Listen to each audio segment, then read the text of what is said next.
They are coming to the green. What would be the first full-speed green flag laps of this edition of the Southern 500. They've run 19 laps now behind the pace car under the green and yellow. The track could be slippery. The drivers will have to be careful. Yet it's Darlington. They've got to go.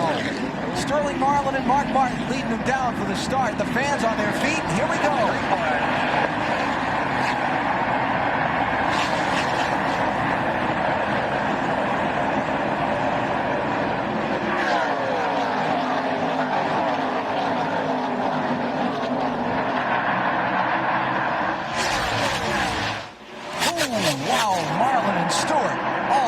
Together. And at outside line, Mark Martin took the lead down in 1 and 2.